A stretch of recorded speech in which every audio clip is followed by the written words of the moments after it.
All right, so I wrote Good Fat is Good for Women, which is for women, but all women, and also men like reading it. And now I just published, or as of tomorrow, it'll be out, Good Fat is Good for Girls, Puberty and Adolescence. And I have two daughters. I have three children, and two of them are female, and they all went through adolescence. So I was very much, well, I've known this for a long time, but so many of their friends are on antidepressants and they don't eat meat. So I kind of put the two together and I wanted to show women and younger women and the mothers of younger women how important, and also boys, they experience puberty as well, but how to address the health issues that are associated with puberty and adolescence, just as there are health issues associated with menopause, which is, Good Fat is Good for Women. Menopause is addressing those supposed health issues. Absolutely, the health issues are real, but what are they caused by? They are more and more common. Mm-hmm. That is the issue. More and more prevalent. Rates are higher and higher, and that's what I'm addressing. So, what are the treatment? The treatment is more hormones because it's associated with a hormonal imbalance. Well, absolutely. But I also call, just like I've called breast cysts, goiter of the breast, endometriosis and PCOS, endometriosis would be goiter of the uterus, and PCOS could be goiter of the ovaries. These are tissues that can very easily become hyperplastic. So what are those tissues looking for? They're looking for iodine. They're looking for balanced blood sugar. They're looking for a balanced endocrine system. So if the endocrine system is not balanced, the tissue will respond trying to get more of what it needs, and that is hyperplastic. I've noticed that most of my patients can link their current health issues in their 30s, 40s, 50s, 60s, 70s to their adolescence. And that's one of, going into, so when you start researching something, and it started with a personal interest, I have children, I was an adolescent too, obviously, but then I did so much research and I have many patients who shared this with me. So I looked into it a little bit, more deeply. I did a deep dive into it, just like I did into the book about menopause. I mean, medications, what do? They suppress function. I mean, if you have an acute injury, then you need medication because you have to treat that. They have to sew your leg back on. They have to give you benzodiazepines that when they sew your leg back on, you don't go into shock, because any kind of incision in the body will cause you to go into shock. So they have to give you things to mediate that response, basically a stress response. But a health issue, other than a chronic health issue, is not due to imbalance. It's not due to the absence of the medication. So we have to figure out, as you always say, we have to go to the root cause. And the root cause is not the absence of that medication. We're born, the fetus, there's a lot of hormonal change, right? Actually, cortisol, all of the androgens, cortisol, they are secreted in huge amount, because it's not just a stress response, it's also growth, brain function. All these things are linked to the developing fetus. There is a surge in hormones until, birth, and then they go down until adolescence. Think of all the growth that's happening in a fetus when it's developing and comes to term. So during adolescence, I mean, I like to use this just like I call menopause a birth. Adolescence, puberty is a birth, because you're changing from one organ, from one kind of, you're changing from a child to being a fertile being. And in order to do that successfully, it's quite important to your physiology to be able to be a good fertile being, to be a fertile being that has healthy offspring. The balance is crucial, and there will always be, if something is missing, there will be a negative feedback response to try to bring it back to balance. It's interesting that we talked about, we're going to talk about precocious puberty, but puberty in humans evolved to be, in females, 17, 18. So we weren't supposed to be fertile beings at 8, 9, and 10. Right. Menstruation indicates this person is now fertile, so they can get pregnant. Did we evolve to get pregnant that young? No, we did not. Our brain, it's neuroplastic until basically the age of 28.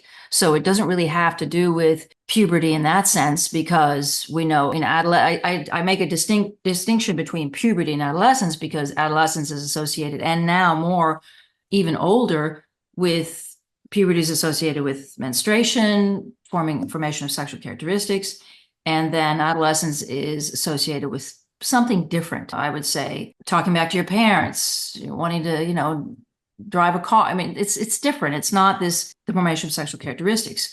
So the brain actually continues to develop to grow until the age 28. There's a lot of things happening. There's a lot of hormones, a lot of hormonal changes happening, a lot of signaling going on. And all of that actually is triggered by thyroid hormone, which is basically the ringleader. We've heard this a million times. Thyroid is the conductor of the orchestra, and it definitely is. So thyroid hormone basically triggers this change to make a child into a fertile entity that can then have offspring. These hormones that they're taking, the synthetic hormones that they're taking, aren't really recognized by the body as such. Okay. So what your receptors are looking for, the hormone cascade, the steroid hormone cascade starts as cholesterol, right? And then it turns into, in both the ovaries and the adrenals, and it turns into all these different hormones. So on the left side of the cascade of the chart, there's the stress response, right? And on the right side, there's all the way at the end, there's testosterone and then estradiol. So in order for it to get all the way over there, things have to be quite balanced. What synthetic hormones actually do is they're not replacing the testosterone, the estrogen. They are raising cortisol levels, and that absolutely has an effect on the brain. Okay. And then in terms of a hormone medication, birth control, is that a hormone? Yes, but they raise cortisol levels. Right. They actually raise cortisol levels, and that's how they are a wrench in the works in the HPA axis and the HPT axis. They're basically this tongue, this wrench dropped into this delicate net of all these things connected together to each other, and it throws everything off. It causes a stress response in the system. So you could say, we know that cortisol can affect amygdala formation, cortex formation. All these things are affected by cortisol. So that's really what those hormones do. And the reason why so many women say this made me feel better when they took the hormones, they raised their cortisol levels. Okay. And when so you're giving a child, an 8-year-old, because she has ADHD, which is actually what is happening, the contraceptive pill. I didn't know that. Yes. I know they gave it for hormonal acne. I didn't know that they gave it for that young. Because they don't want to give the girls amphetamines because since they're girls, and of course girls need hormones, even though they're 8, 9, and 10, right? And that supposedly the hormones will modulate cognitive function. That's what they tell menopausal women, don't they? Mm-hmm. You're going to lose your brain if you don't take synthetic, HRT. They say the same thing to the 8-year-old. So they have kind of swerved from amphetamines for ADHD to birth control pills. What is causing us to get our menses early? Well, as I describe in the book, carbohydrates, because it wasn't until we invented agriculture and started eating grain that menstrual ages plummeted. So the more carbohydrates you eat, the earlier a girl is going to menstruate. And hunter-gatherers, 17, 18. And we have seen through history, and all those papers are in my book, basically, how not just the age of menstruation lowered, but also the actual formation of the hips. Giving birth became a lot more dangerous and painful with the advent of agriculture. Levels, cortisol, it's a stimulant. It's that wrench into the endocrine system. Our human endocrine system evolved to eat meat and fat, full stop. Did not evolve to eat carbohydrates. When we ran out of meat and fat, we didn't die if we ate a handful of berries. Maybe a bunch of our forebears died eating a few vegetables, and they figured, let me ferment this and fewer will die. So, but that's really what it is. It's quite frightening if you read about what happened to humankind since, as how our bodies changed and our lifestyles changed with the advent of agriculture. My youngest had a car accident when she was 18. She almost died. Her adrenals kept her alive. She went into shock. She stayed alive. I had to treat her adrenals, and I've told this to many patients. I had to treat her adrenal function for several years. When she became pregnant, she was never hypothyroid. When she became pregnant, I insisted that they test more. Where she was living, they didn't do free T3, free T4. And I insisted on doing that. And she was indeed hypothyroid. So I'm positive that her becoming hypothyroid, developing hypothyroid, low thyroid function was because of the shock to her system when she had that car accident. So she will be treating her thyroid until she's done nursing. The stress response trauma can cause low thyroid function because what is trauma? It is very nutritionally expensive. Yes. Yes. It's all about nutrients. That's what we're always talking about. If you have adequate nutrients and you can reduce the stress, you should be fine. Fluoride in our water, bromide in our couches, and I don't know, PFAs, toxins, as you said, plastic bottles sitting on your dashboard, quercetin that everybody wants to take, tea they want to drink. I mean, the mint.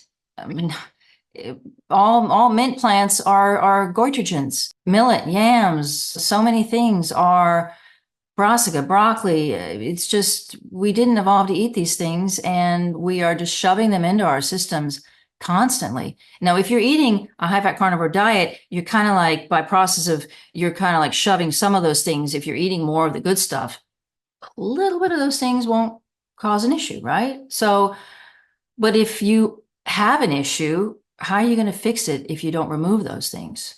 Well, if you talk about Prozac, I mean, we know that they lowers free T3 and free T4 levels. So you have to go into the whole endocrine system again, though, right? What do they do? They're messing with cortisol levels. So, I mean, they have all these papers, these people's cortisol levels went down temporarily while they were taking the medication, but it doesn't take into consideration what happens later. You can't mess with the cortisol system. If you mess with it, there'll be a negative feedback response later on. I mean, these medications lower thyroid levels. I mean, it just goes, I mean, I have so many papers that I discuss in the book about how this works and which ones do it. And I mean, medications are suppressing function. So of course they're going to lower thyroid. Thyroid levels, thyroid is a growth hormone. Things are supposed to be built if you have thyroid hormone, right? It's a building hormone. So if you're taking something that is basically negating your sympathetic nervous system, because that's what they do. Why is the sympathetic nervous system giving you anxiety? Why are these things happening? Because of this, and that. And if you gag that with the medication, these things are going to keep happening.